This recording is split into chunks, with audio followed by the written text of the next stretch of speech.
pense pour moi, le plus grand défi que j'ai eu dans ma carrière, ça a été celui d'avoir le droit de pouvoir jouer, de commencer le sport que je savais que j'aimais tant.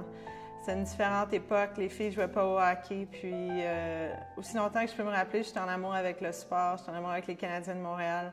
Alors, ça m'a pris 2 ans à convaincre mes parents. Finalement, c'est ma mère qui m'a acheté ma première paire de patins.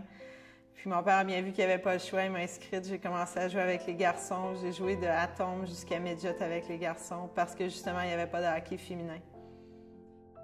En commençant dans le domaine de la finance, j'étais premièrement, je faisais partie des quelques femmes qu'il y avait dans le domaine, mais en plus de ça, j'étais la plus jeune, donc pas beaucoup de références. Et je vous dirais que le point tournant, c'est vraiment la découverte du monde du placement qui s'est faite en 86. Et finalement, cet emploi d'été-là est devenu un emploi à temps plein. Réussir, surmonter des obstacles et faire des sacrifices. C'est un peu le MO, le modus operandi d'une famille immigrante.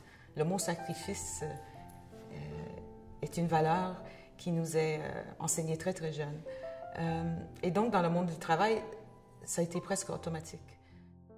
Le grand défi que j'ai eu, et ça a pris quand même presque 2 décennies, mais tout au moins une, c'est d'amener justement ce positionnement-là que la profession infirmière, c'est une profession qui peut innover, qui peut amener des solutions dans le système de santé.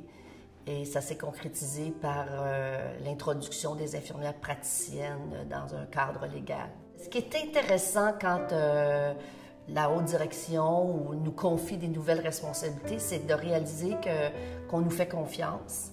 Mais je trouvais ça très excitant, en quelque sorte, d'accéder à des responsabilités importantes. Pour moi, là, je carburais beaucoup aux défis et aux responsabilités nouvelles. Et mon père disait toujours, en travaillant, on réussit. Et moi, j'appliquais cette formule-là.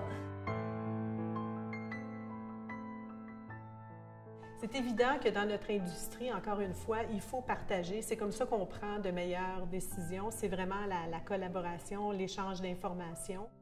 Je pense que comme athlète olympique, on a un peu une responsabilité de s'assurer qu'on va dans des écoles, qu'on partage notre expérience. Puis c'est pas nécessairement de parler juste de hockey, mais d'encourager les jeunes à faire de l'exercice, à faire du sport, en espérant qu'ils peuvent en trouver un ou plusieurs qu'ils vont aimer autant que moi j'ai aimé le hockey. I want to connect people. I want people to get to know others. I want people to talk to each other. And because I can work in 3 languages, I can live in Montreal, I can bridge those gaps.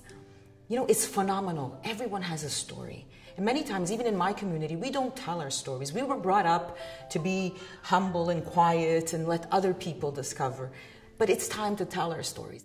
J'ai favorisé le transfert, mais aussi le développement du leadership chez les jeunes infirmières. Et aujourd'hui, plusieurs de ces jeunes présidentes, soit de région ou provinciales, ça leur a ouvert des parcours de carrière très intéressants.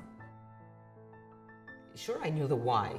It was a gym in my mind.